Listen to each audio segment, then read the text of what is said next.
Thank you, Mr. Chairman. I want to recognize our chair and our ranking member for this important hearing, and to each of our panelists who are with us today. According to the latest U.S. Census data, over 43.4 million people speak Spanish at home, making it the second most spoken language in America. This holds very true in my home state of New Mexico. My question is for Dr. Farid. How accurate are current deepfake detection tools for audio and video deepfakes in Spanish compared to English? Good. It's a good question. There are two different categories of detection schemes. So first of all, the proactive techniques are agnostic as to the language, right? They're there at the creation. They don't care what language you're speaking. So the kind of stuff that you'll hear from TruePeg doesn't matter. The reactive techniques, there's two categories. There are ones that are language dependent, and there are ones that are language agnostic.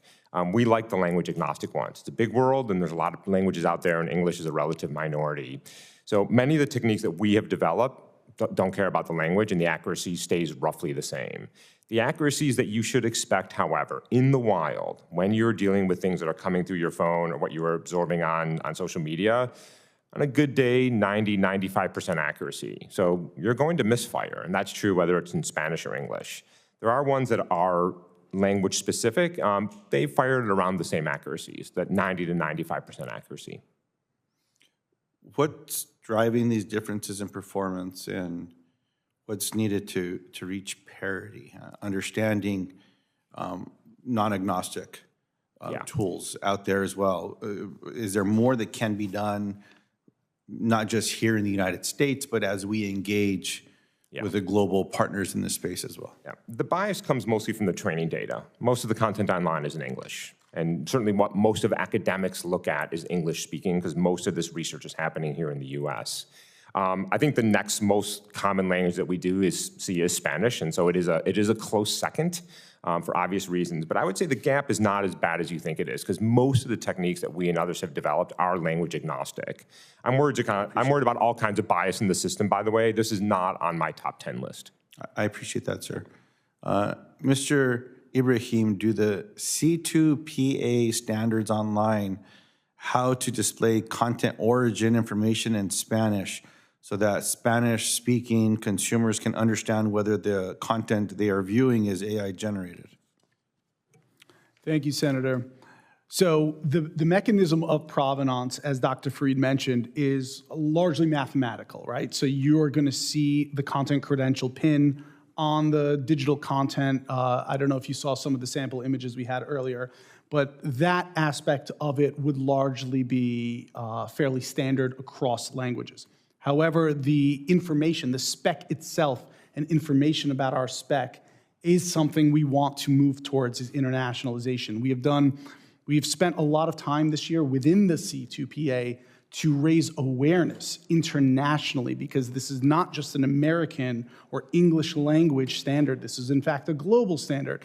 So one of the things we did in October is we worked with the government of France at the French embassy here in Washington to raise awareness for, the G20 community and other countries that are interested in looking at digital content provenance. So internationalizing it, not only in Spanish language, but in parts of Asia, Africa, et cetera, is something we are certainly focused on.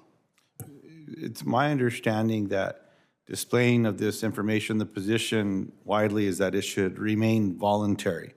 Do you agree with this approach? Why or why not? Yes, Senator, for authentic capture. So if I have my smartphone and I am taking an authentic picture or video, absolutely, it is my choice if I want to add content credentials.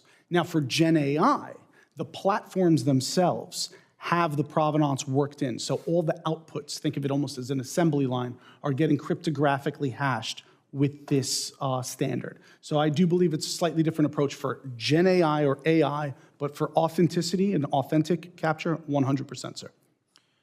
1 year ago at a hearing before the Senate Aging Committee, Garrick Schildhorn testified about a call that he received that appeared to be from his son, Brett, pleading for help from jail. Mr. Schildhorn was so upset by the authentic seeming call that he just about sent the $9,000 that was being demanded from a fake a public defender in bail money. A 2024 FTC report found that older consumers have experienced an estimated $61 billion in financial loss due to scams over the last year. Older consumers lose more money to scams on average compared to younger consumers. Nearly 1 in 10 adults over the age of 65 have dementia. Approximately 25% of older adults live with mental health conditions. Older consumers are a clear target of phone scams, personalized phishing emails, and other deepfake tactics. Mr. Brookman, what is the most important thing that policymakers must do to protect older consumers from being scammed through these AI-enabled tactics? Yeah, thank you for the question. It is, there has been lots of academic research showing that older Americans, even setting aside dementia, are more likely to fall prey to these schemes. I think anecdotally, we probably all recognize that. My own grandfather called me and said, "Hey, I got an email from French Lottery at yahoo.com. I'm a billionaire now." I said, no, Papa, you're not. But I think, user education is sadly the most important thing. Like, talk to your family members. The government should be doing more. Senator Blackburn mentioned the FTC says it's a $10 billion problem. That probably massively understates it. I'm sure it's much greater than that.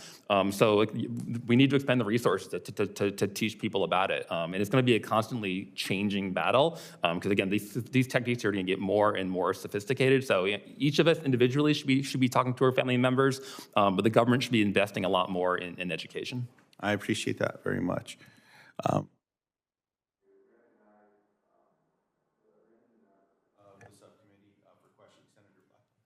Thank you.